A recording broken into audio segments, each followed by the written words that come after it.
I've always been rather fond of books. In fact, I think they're just about the most important things we've ever created, the building blocks of our civilization.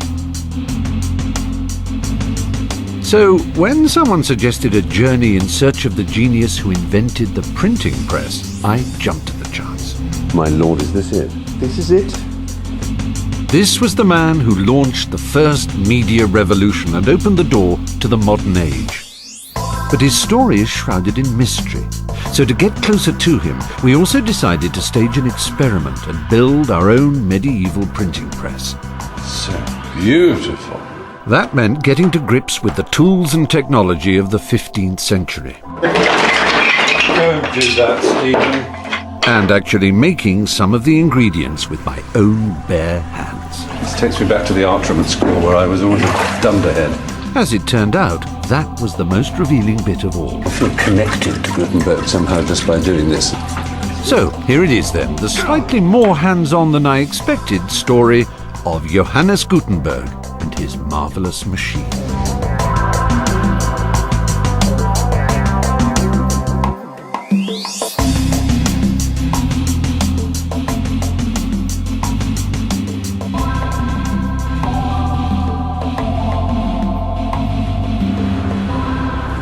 Well, if you're anything like as old as me, you may well remember this, the John Bull printing outfit, made in England. This was where I got my first experience of how printing works, really.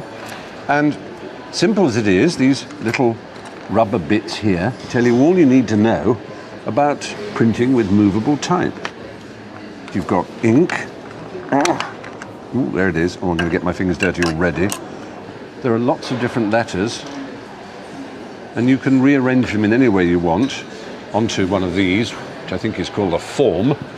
And then when you print out, it's exactly the same every time. You can have hundreds, thousands, millions of pages that are identical. And there we are. Of course, the point about it being movable type is that I can move these letters into any order, make another word, not unlike Scrabble. So I'm going to mess around. What am I going to get? There we are. So how is it took mankind so long to bring together these simple elements into one machine that could make books? The breakthrough was made by a man called Johann Gutenberg more than 500 years ago. His printing machine was the most revolutionary advance in technology since the invention of the wheel. And we're still living with its consequences today, as you can see here in the basement of the British Library, where they hold a copy of every book published in English. You know, there are 14 miles of shelves here. There are another 8 miles added every year as 3 million new books come on stream in British. And above me, all the readers demanding their books have little idea that there's this labyrinth of shelves here. It was the invention of the printing press which started all this, making mass production of books possible for the first time in history. Within a few years, there were millions of them in circulation. And as they travelled, they carried their precious cargo of new ideas or theories, philosophy or propaganda to every part of Europe and beyond, sowing the seeds for that great cultural blossoming we call the Renaissance. The fruit of Gutenberg's work can be seen all around us, but it's more important than that. For everything that our culture and our civilization depends on starts with Gutenberg's invention. And this was his calling card, one of the first and finest books created using his new machine. To the modern eye, the Gutenberg Bible opens a window onto a vanished world of monks and monasteries. But when it first appeared in the 1450s, it was viewed not as a reminder of the past, but as a signpost to the future, glittering proof that a new information age was dawning in Europe, fueled by the power of the printed word. I want to find out how and why Gutenberg invented his machine. To answer the how question, I'm planning a unique experiment.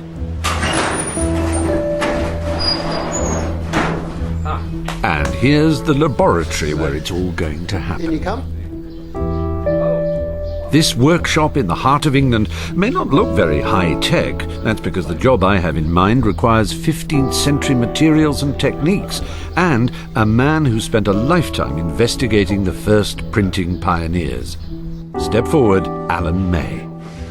So this is where you're going to attempt to build a printing press, is that right, Alan? Well, that's the idea, yes. But not any old press. I want a fully operational Gutenberg-style one. There aren't any surviving machines from this early period, and no one's ever discovered an illustration of what they looked like.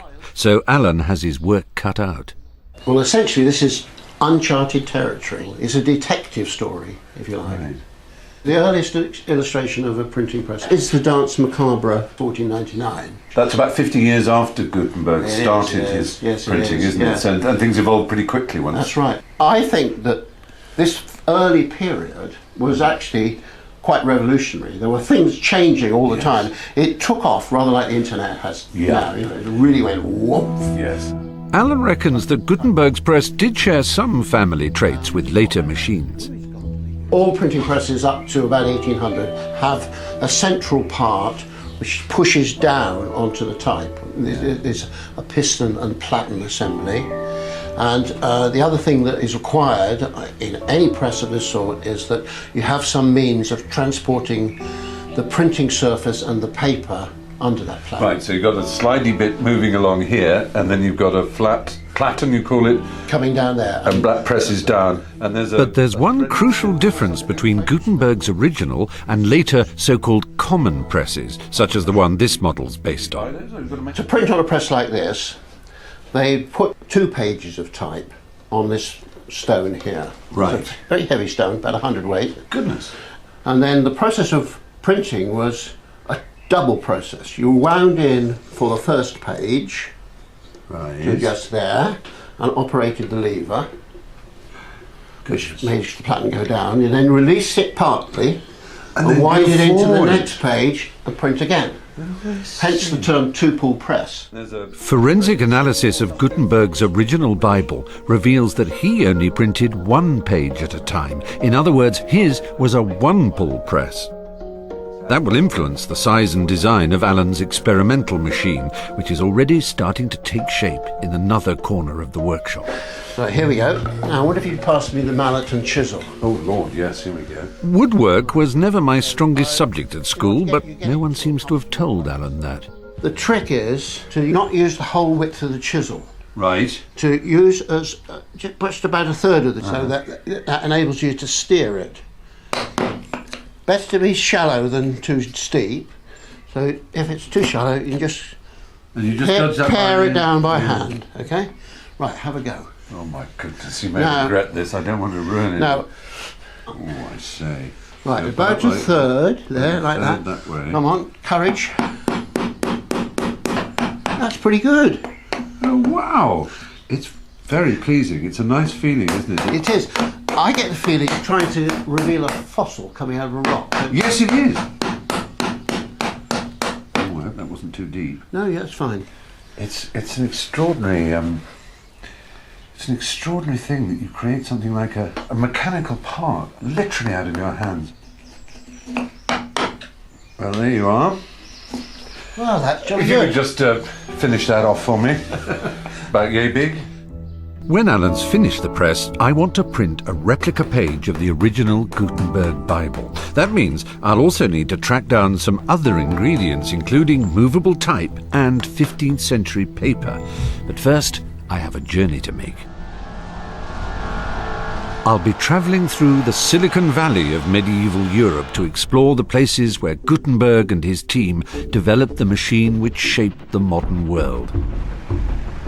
My first port of call is Mainz, on the banks of the Rhine in western Germany. This was Gutenberg's birthplace and the city where he spent his childhood. But despite first appearances, only a few traces of the medieval city that Gutenberg grew up in still survive. This is the birthhouse of Gutenberg. A chemist shop. Oh, yes. You can read it?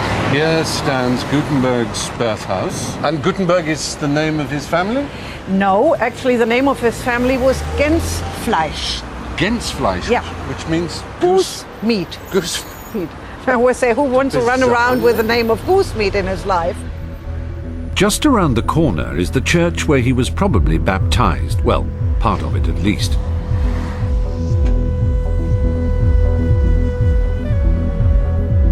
Mainz was heavily bombed in the Second World War, so the medieval remains of St. Christopher's are now bolstered by some post-war concrete. So it's been left like this deliberately as a memorial. Yeah. Yeah. Think of a printer, you think of fonts, and this must be a 7,000 point font. But it's terrific to see. Oh, and there's a plaque to him. Well, it tells Johann Gutenberg. Yeah, now something I wanted to talk to you about actually. Mainz, the city of Mainz proclaimed in the year 2000 that it was his 600th anniversary, so they think he was born in 1400. Well, that was decided on publicly, actually 1900, when they made already the same fuss about this centennial at this time, and then they decided Gutenberg was born 1400. But the exact date is somewhere between 1397 and 1404. Well, I have to say I slightly agree with the city of Mainz. I think 1400 is a good year to describe his birth, not because it's a round number, but because it's actually the year that Geoffrey Chaucer died in England. Oh. So it was the end of one age, if you like, the age of the medieval writer, and the beginning of a new age, the early Renaissance. There's very little evidence about Gutenberg's early years in Mainz. We know his mother owned some land and that his father was a merchant whose work brought him into contact with the city's goldsmiths, expert metalworkers with skills which Gutenberg would later find very useful. And it's likely that he studied at university, so he'd have come into contact with books, unlike most of his contemporaries. But that's about as far as it goes. It's like catching the occasional glimpse of a figure in a crowd, only to watch him melt away a few moments later. And even when you finally come face to face with the great man, you can't be sure you're looking at the real Mr. Gutenberg. So whether or not Gutenberg had three hands, like this one here, whether or not he looked like David Tennant as Doctor Who, or whether or not he had a beard shaped like a fish stuck to his face, one thing's certain, we don't actually know what Johannes Gutenberg looked like at all. And that gives us great scope. Perhaps he looked like you. Or me. Unlikely. He would have been burnt if he looked like me. No one knows exactly when the elusive Gutenberg first dreamed of building his printing machine. But this was a revolutionary idea in the handmade world of the 15th century. We're so used to living with printed matter every day of our lives, from the cereal packet in the morning to the book at bedtime, that it might perhaps be rather hard to imagine what the world was like before printing. So we have to come somewhere like here, this monastery, Kloster Eberbach, in a village just a few miles from Mainz, where Gutenberg grew up. And this is where not the printed word, but the written word was king.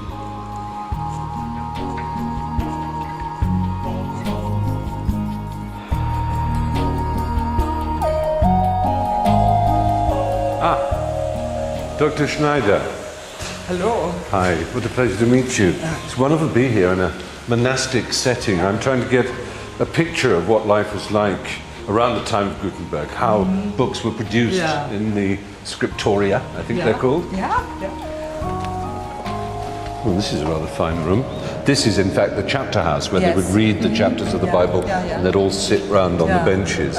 So, a scriptorium presumably was a different kind of room to this. Yes. What sort of thing would you expect to find in a scribe's room? Scriptoriums were smaller rooms than this because they needed heat in these rooms, and because you need warm fingers to write and to hold the feather and to do all this fine work with your hands. And they needed light. They needed windows in the summer. And in the winter, they needed candles. Candles. Yeah. Do we have any idea of the character and personality of some of these scribes?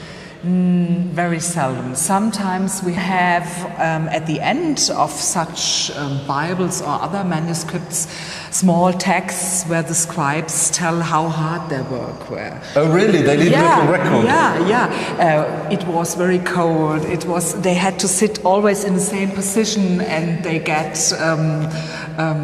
cramps and stiffness. Yeah. And it was cold, and it was dark, and their eyes were tired. And they write this down? Yes.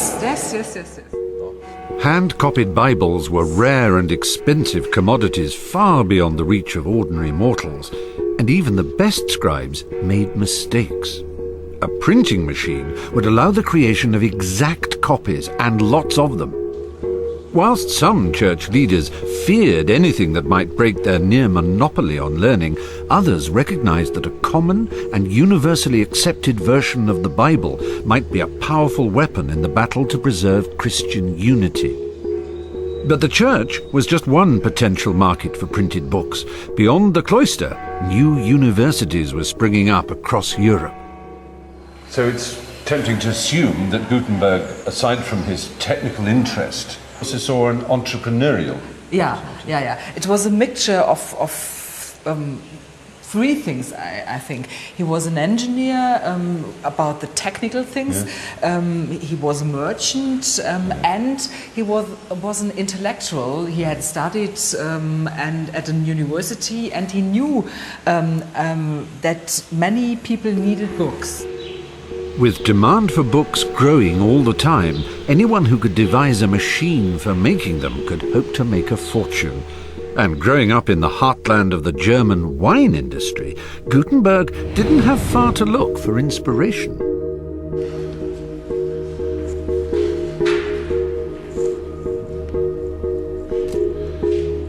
These are rather noble structures, and I think if poor old Alan back in England is trying to build a press, he's going to find it rather useful to see what these originals were like. These contraptions are wine presses. Alan May thinks that Gutenberg's press evolved from machines like these. Oh, that's very artistic. Very good.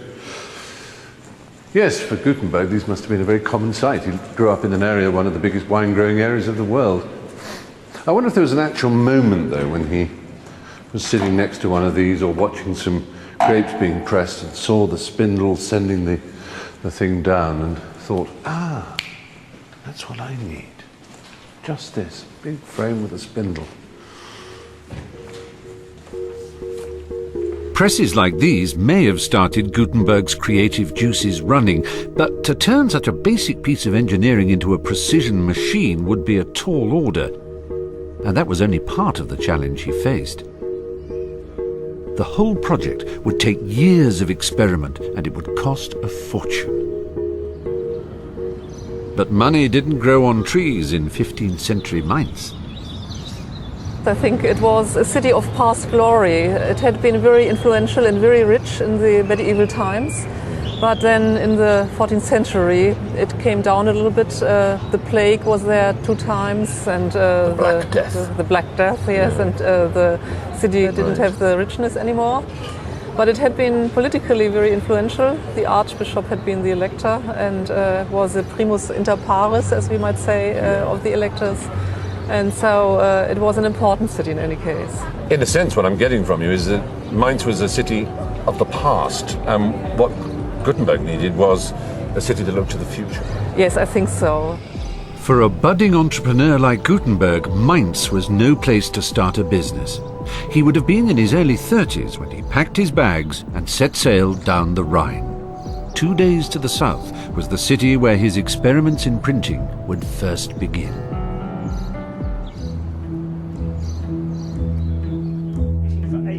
At Alan May's workshop in England, our own printing experiments already in full swing. Alan's invited his fellow printing expert Martin Andrews along to show him work in progress. I'm pleased to see that my holiday snaps turned up.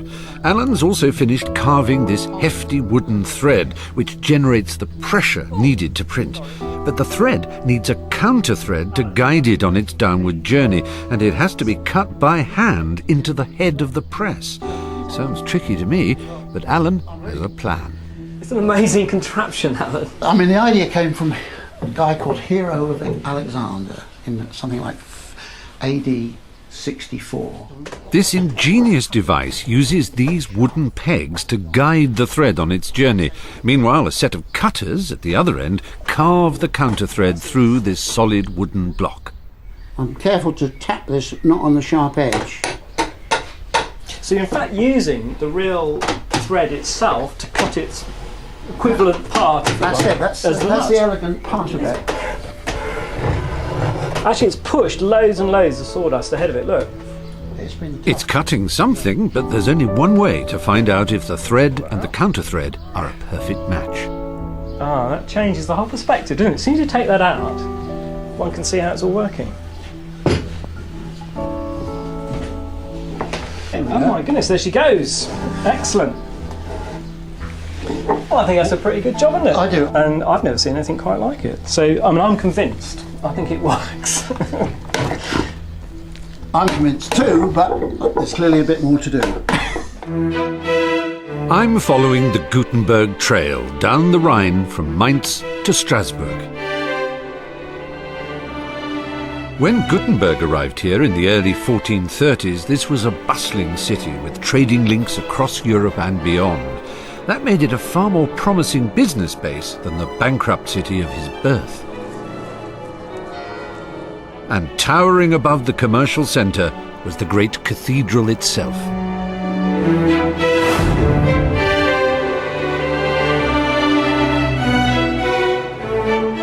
Of course, when Gutenberg got here, the cathedral hadn't been finished and this huge tower and spire weren't quite completed. And as you can see, there's still some work going on to this very day.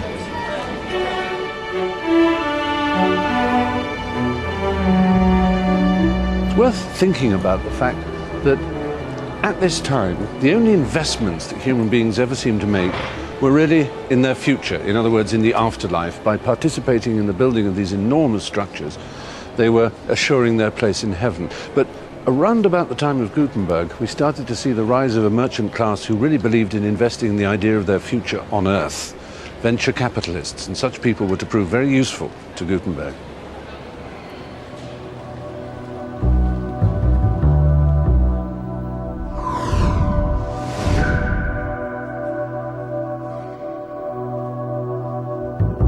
The cathedral was more than the spiritual heart of the city. It also became a focal point for its dealmakers and moneymen, prototype capitalists with the cash Gutenberg needed to fund his work. By the late 1430s, he'd struck up a partnership with 3 of them and was ready to start work in earnest. And if he ever wanted to remind himself that his big idea was a good one, he only had to take a stroll through the streets nearby. Rue des Frères, the street of the brothers, that tells us something about this area. We're right beside the cathedral, which is the ecclesiastical heart of an ecclesiastical city, at the heart of an ecclesiastical empire, the Holy Roman Empire.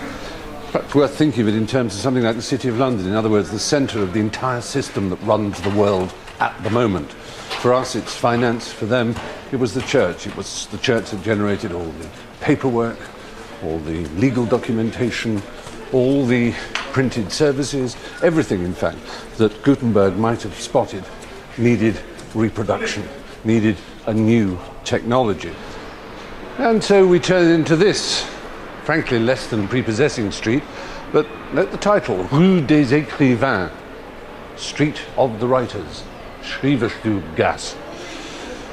It's in this street in Strasbourg that Gutenberg must have seen the scribes bustling around self-importantly with great sheaves of paper under their arms and calluses on their inky fingers.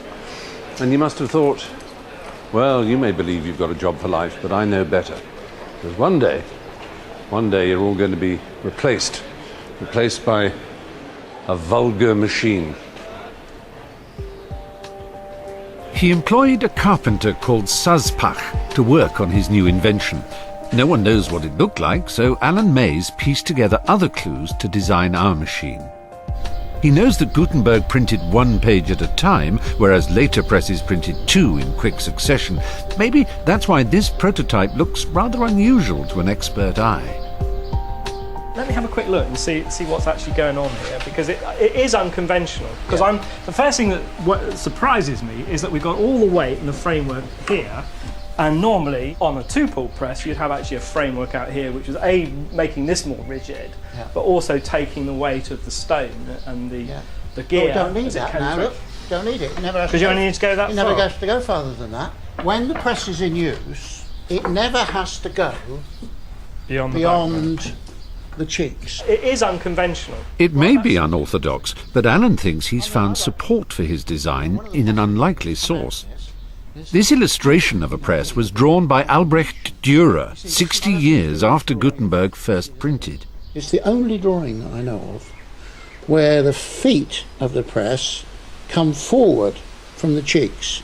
That's what mine are doing, look. And this has got a substantial structure at the front. Which you have, yeah. Which the common press never has. It just has a little leg. Little leg, okay? So I'm wondering whether this is an obsolete press that Dürer's got hold of, and we're looking at a product which is actually 50 years old. Perfectly prepared to be broad-minded. Whether the other authorities in the world will agree with you, I don't know. But if Alan's right, this is a major discovery. Could this be a snapshot of an early Gutenberg press?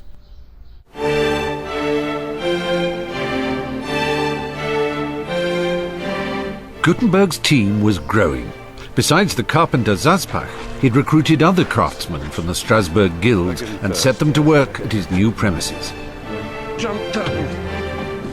Not in the city itself, but in a hamlet downstream, far away from the prying eyes of potential competitors. Why the secrecy? Why was it necessary? There were a number of people working in this area trying to solve this problem. If only they could come up with a printed word for the church, they would have their fortunes made. So he had to keep it as a secret, otherwise everybody else would be doing it. Yeah. Whilst they worked in secret on the printing press, they needed a second revenue stream to keep the wolf from the door. Lo and behold, fate brought to Gutenberg a brilliant idea. This was the creation of mirrors for pilgrims coming to the pilgrimage at Aachen. Why was Aachen important? Aachen was important because there was a cathedral there, and in the cathedral were relics directly descending from Christ, supposedly. And they were on display every 4 years, and pilgrims would come from all over Europe to see the relics and receive the rays of healing that emanated from them. And eventually there were so many pilgrims that they couldn't all get close to the relics. So the idea came into existence that there should be some way of capturing these rays. And the rays were captured by a concave metal mirror, which would be held up so that it was some sort of a satellite dish capturing radiation. Local makers could not keep up with the demand. Gutenberg's idea was that if he could mix his metal right, he could use the presses that were in development to print out mirrors which could be sold to the pilgrims at Aachen. It looked like a surefire winner, but in 15th century Europe there was one thing which could usually be relied on to scupper the best-laid business plan. Black Death strikes again, and the pilgrimage is put off. Right, they would postpone a pilgrimage. Yes. For the plague. Could not, I mean, it would be a real disaster if you had 100,000 people all gathered together and you got a plague. So that means that all the investors have been hoping for the money to come to them that year. We're going to have to... Yes, one of the partners died. The partnership began to collapse, leaving Gutenberg not exactly in the lurch, but struggling. This setback would have deterred a lesser man, but by now Gutenberg must have been completely possessed by his plan, so the work continued.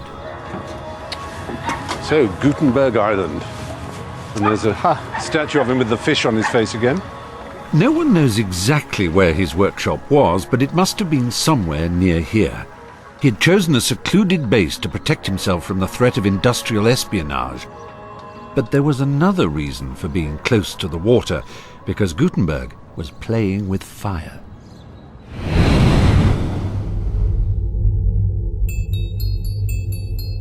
you remember my John Bull printing set and those rubber pieces of type? Gutenberg's plan would only succeed if he could devise a system for mass-producing individual letters which could be set and reset in any order. He went to the Guild of Goldsmiths and found a man called Hans Dunn. Together, they made the crucial technical breakthrough which made Gutenberg's brilliant idea a practical proposition.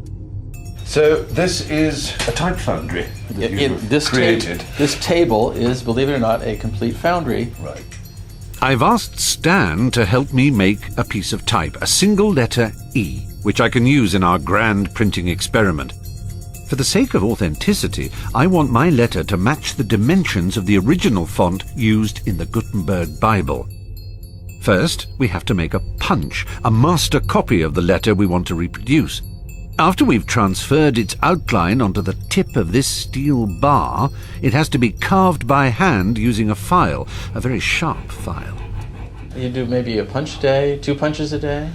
So, in order to do the full set of type that Gutenberg needed for his Bible, how much work was that? Well, there are at least 270 characters, perhaps more.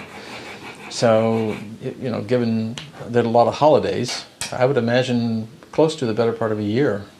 A year. So if you were one of those people that invested in this new technology, you'd be getting rather impatient. You'd be saying, now, Mr. Gutenberg, do you really need 8 different E's? Yeah. And the reason he needed different ones was obviously because it was a very elegant and harmonious look he was after. He wanted absolutely top quality. So he wanted some that were slightly wider, some that were slightly narrower, so that he could always have justified lines. Correct. Without trailing white space and sort of ugly, bad compositing things. This is a smoke proof, a way of checking that our punch is an accurate copy of the letter we want to replicate. It looks spot on. Now, how clever is that?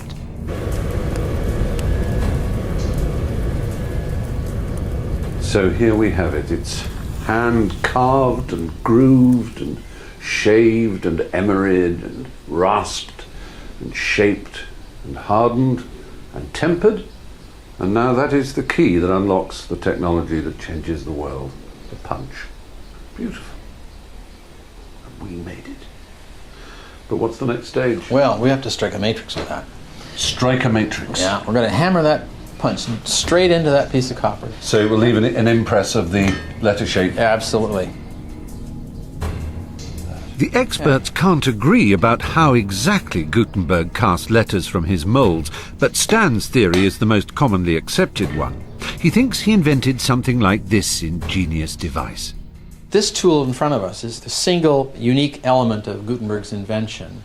And this is the type mold, and it's made of two halves, and these 2 halves mate together to form a cavity in which the type will be formed, with the matrix at the bottom. That's this where the precious matrix. Yes, we've been working. And so these 2 halves are beautifully fitted, and because they make either a narrow or a wide opening, by placing this matrix beneath the mold, which we've carefully formed, and closing the mold on the matrix and using the spring to keep it in place, that's what this silly thing is, now there's a hollow inside of this mold that's the shape of the letter we're going to form. Okay. Isn't that neat? And it's quite a unique part of the invention. There was nothing else like this before Gutenberg. Right. So we're going to pour molten metal here, lead, tin, and antimony, straight away in there. Yeah. And it hardens instantly. It's already hard. Really? Yeah. So we take the spring out of the way, we release the matrix by pressing on it, we pry the mold open, and there's a piece of type. Oh my goodness. Isn't that marvelous? So which bit is the type? Oh. Well, there's the face we formed. Oh my goodness. And it's an exact There's duplicate. The E. Yeah. And if you look at the punch we have here, you'll see that punch is replicated on the face. Yes, it's identical of the because type. it's back to its... It's back to its form. See, isn't that neat? It's more than neat, it's revolutionary. Because now we can make as many E's as we want, quickly and cheaply. I wonder how many it takes to print a full Bible. Look what I did. I made an E. Well, they seem like components of the greatest revolution in humankind since the invention of fire. Yet you could argue they certainly are, and one of the reasons is that they're identical. It's an extraordinary thing, such ingenuity, using arts and crafts that have been known for some hundreds of years, but adding to it this unique little device that just enabled printers all over Europe to start spreading the word. I've heard great reports about Alan's progress with the press, so I've returned to base to help him put together the finished article. If you've ever had a traumatic experience with a self-assembly wardrobe, now might be a good time to make a cup of tea. It's like those cereal packets, slot A into tab B or whatever it is. That's right. No, I'm going to get to pull it up. I feel like Atlas. Wait, get you a wedge. I'll give you a variety. Bring the whole box over. Oh, that's much more sensible. Right, now you use your mallet Yeah. to tap the... Don't do that, Stephen. I'll hold it, you don't kick it. Good sound effects, haven't we? We're getting good creaks. I suppose, Alan, really, no one has done anything like this for 500 years. That's absolutely right on this sort of press. That's it. That's all. Good. Such an art. Honestly, I would never have made a Boy Scout. Hopeless.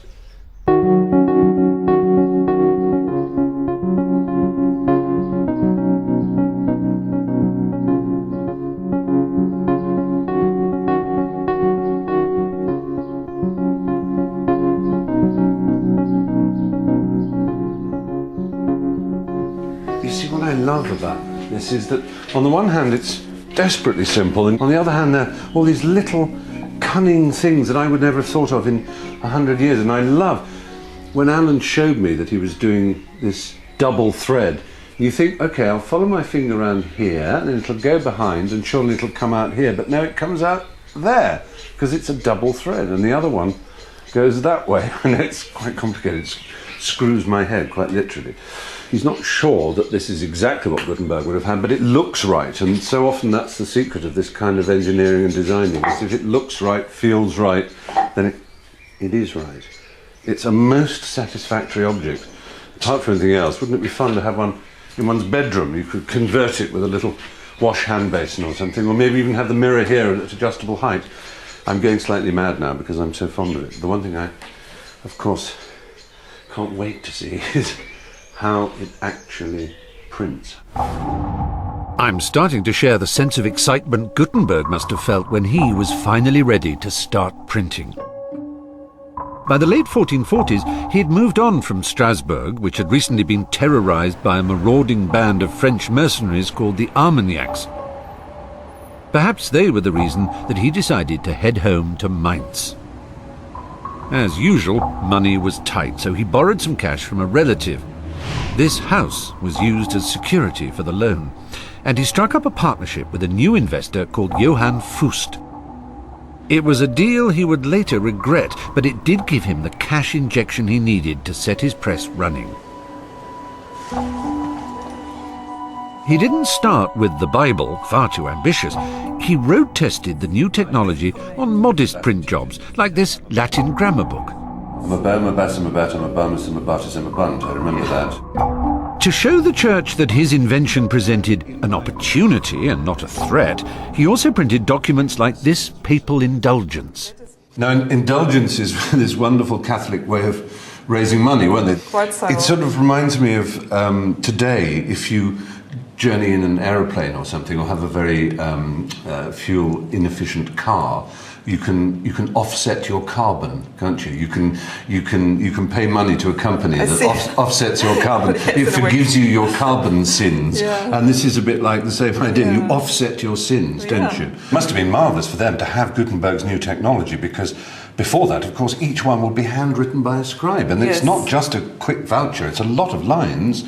So it was a very good way of Gutenberg showing off his new technology. Yes. I think it shows also that the church really was very interested in printing, that they did not consider it a black art, as it is said in German. They were interested because they saw all those advantages it brought to them. With church support for his magnum opus, there was just one more issue to resolve. Most high-end books in those days were written not on paper, but on something called vellum. And what was vellum made out of? It was made out of those little fellows, those pretty brown, round-eyed calves. They yielded their skins just as they yielded the rest of themselves for veal chops for the tables of the mighty.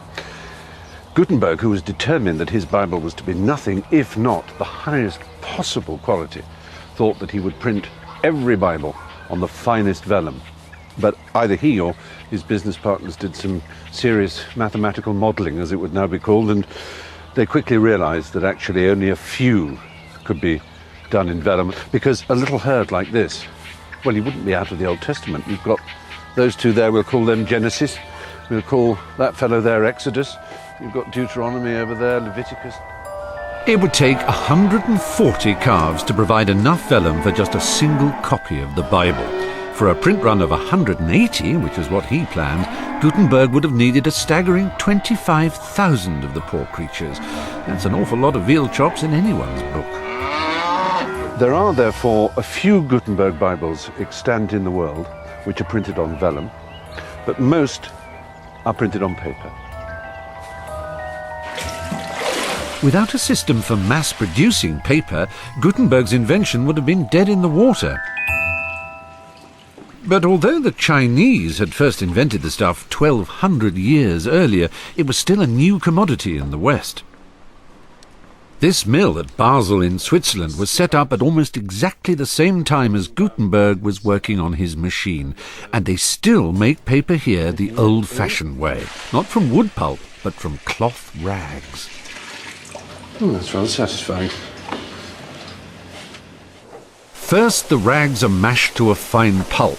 A water wheel provides the power to drive these hefty hammers. Once it's reached the right consistency, the pulp is transferred to a huge vat, which is where the fun really starts. This is going to be our paper. It seems extraordinary that these are the bits of cut-up linen that have been pounded away and they've turned into this pulp. Okay, so I better keep stirring, yes? Mm-hmm. Yes. All right. Oh, extraordinary. And that what you feel is the heating. The water is a little bit warm. Because it's organic matter and it's breaking down. No, because it's a little bit easier I see. to working with warm water, and the warm water goes quicker down from the the sieve. sieve. So this is what now happens, okay? Yes. Let's do it. Let's make paper. We go in like this, turn it, and come up, shake it a little bit, so the water goes down, and the fiber rests.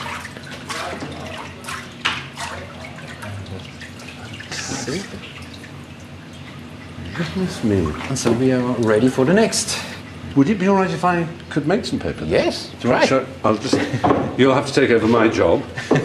And now, shall we swap places? Yes. This is very exciting. Okay, yeah, I better do that, wouldn't I? Right. Oh, goodness me. A horrible feeling. This takes me back to the art room at school where I was always a dunderhead. Right, so just... The other side, the other side. Oh! Oops. This No, way? no, like this. Oh, I see, like so you mean. Yeah. But first of all, I've already... I'll show you, sorry. Ah, yeah, but there's some on already. Should we get rid of that? Doesn't Oh, that's all right. Doesn't matter. Okay, Go ready to scoop? down, turning, come up. And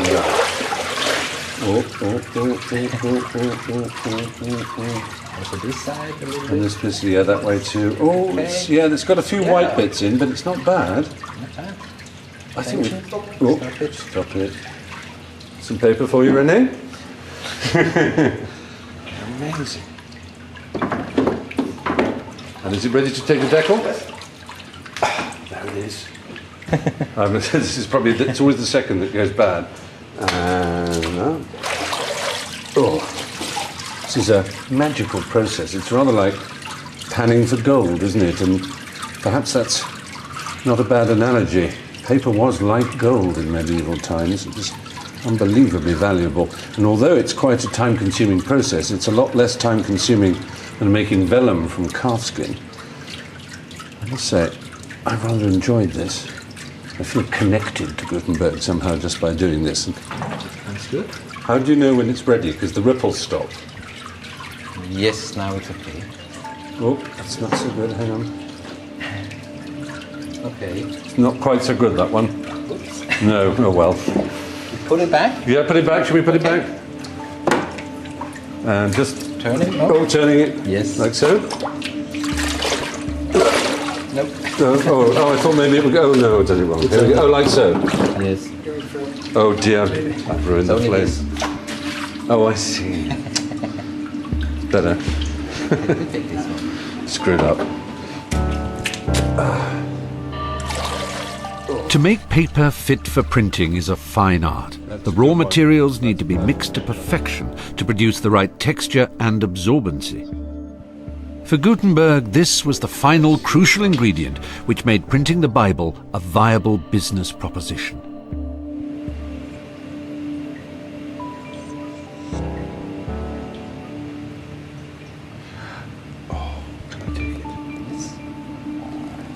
So beautiful.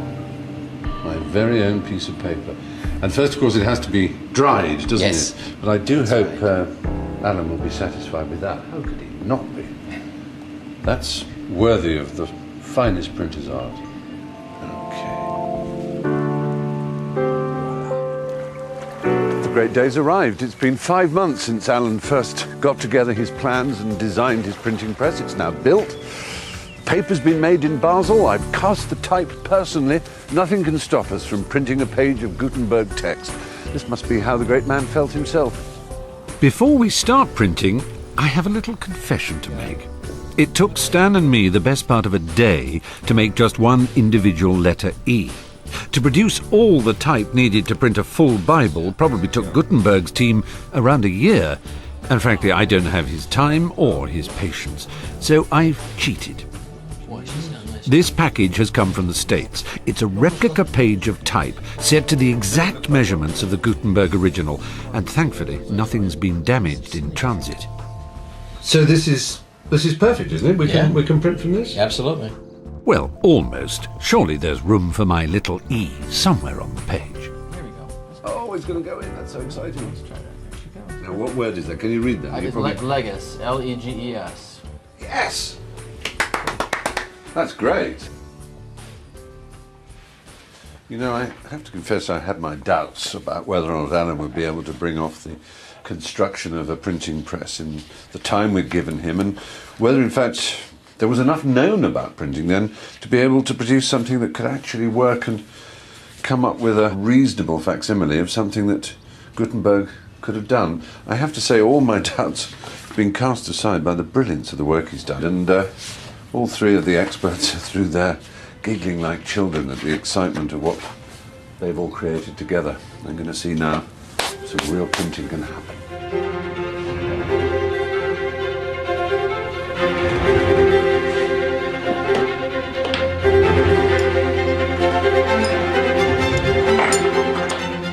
Right, this is a moment of truth. Let's see how it fits.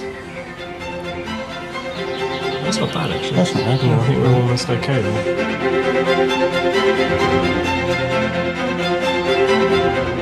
Okay, right, here we go. This is a moment of truth. Oh my goodness. Wait for the creak.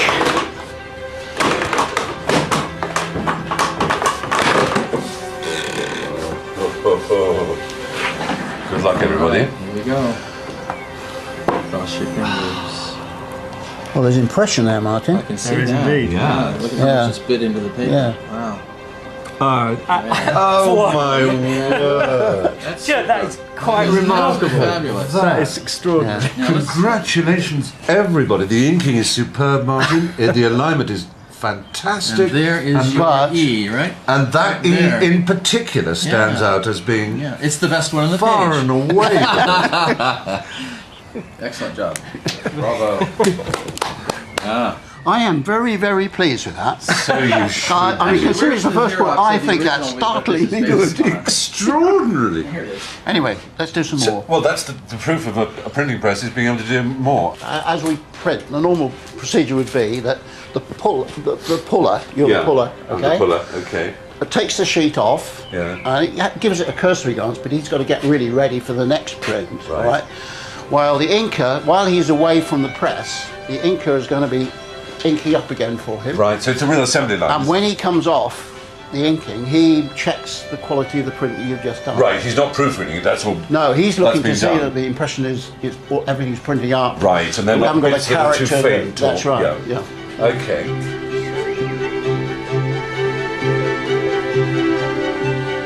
Done with my frisket. Yes. Timpan down. Timpan, that's it. Hips it's dead. Now we all hold on to the press now. Right. And that's him.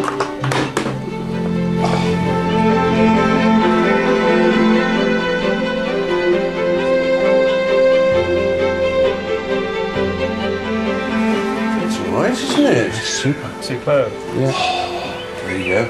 Pretty good. Yeah. No, I think actually that's better than the first is, one. isn't it? I think the It's inking's really getting more getting and more there. even. Gutenberg's first edition of the Bible ran to 180 copies, each containing more than 1,200 pages, which had to be set, inked and printed. Very nice. And that was just the black and white work. After they'd left the press, each page was hand-decorated by an illuminator before the whole thing was bound together to make a finished book.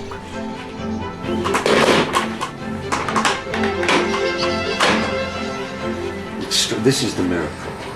They're identical. Each one of these wonderful pages.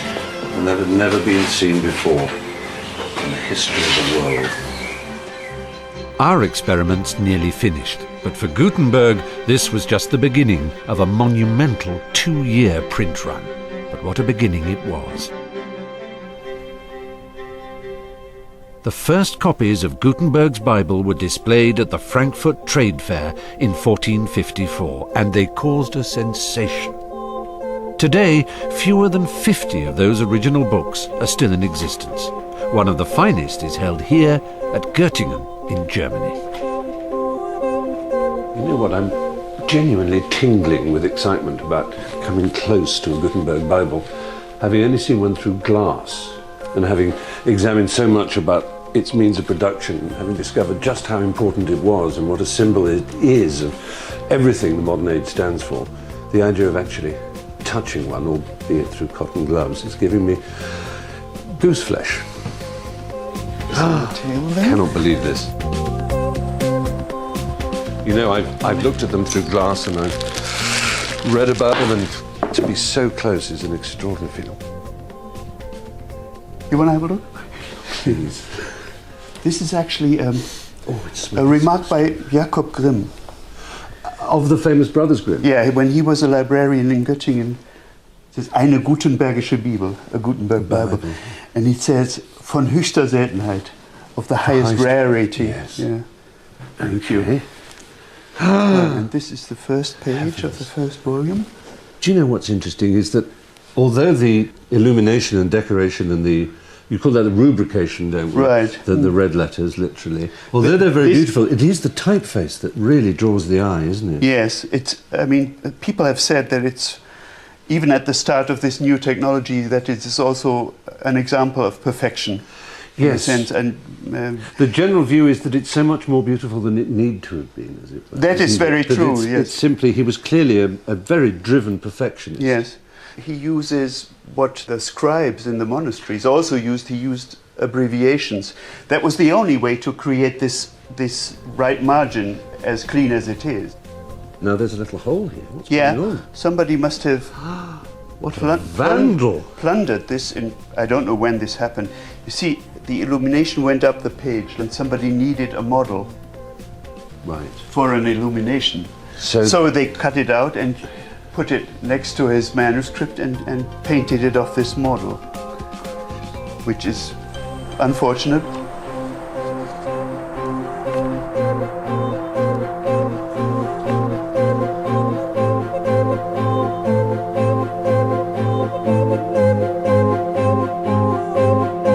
Well, naturally, I feel very privileged to be able to leaf through this unbelievably rare and important object, a Gutenberg Bible, in my hands.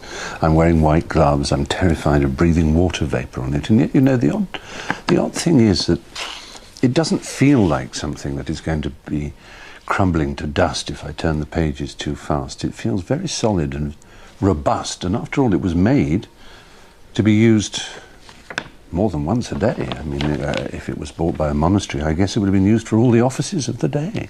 And it was a solid object. A Bible was a thing that people expected to turn to all the time. And it isn't a fragile little thing like an ornament. It's a useful object.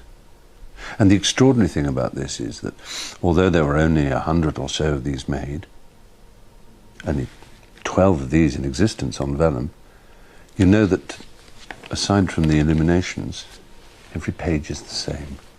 And that was really the most remarkable breakthrough, wasn't it? That somebody in a monastery in Germany, somebody in a palace in Florence, somebody in a private house in Amsterdam could turn to the same page number, the same word would begin at the top, end at the end.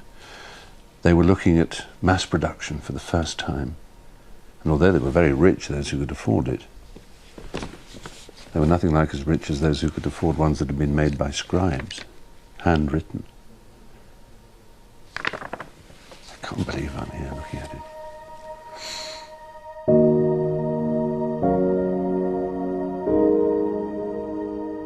I'd like to report a happy ending for the man who created this extraordinary book, but it didn't turn out quite like that.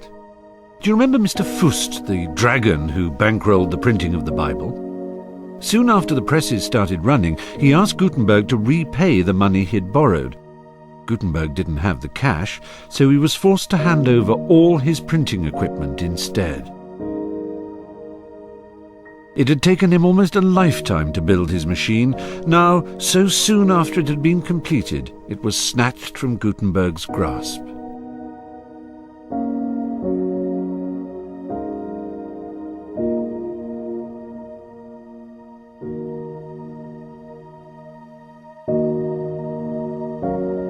My journey ends here, in the village of Eltville, a few miles outside Mainz. Gutenberg had family roots here, and his friends helped him get back on his feet and even to set up a new printing workshop. But he never enjoyed the riches which his invention earned for his former business partner, Fust. Well, Gutenberg finally got the recognition he deserved. Up in the castle there, the elector called him a knight and gave him a pension, and when he died, the world knew that he had founded the modern art of printing. But it's not that, really, that has brought me here. It's the thought of what went on after Gutenberg's death. The replication of printing across Europe at such a speed, an unimaginable speed for that time, from 0 books to 20 million in just 50 years. Gutenberg's technology spread across Europe like a benign virus. It gave new ideas a ticket to ride and kick-started the Renaissance. For the next 500 years, his method of printing was used to make books everywhere. His was the machine that made us.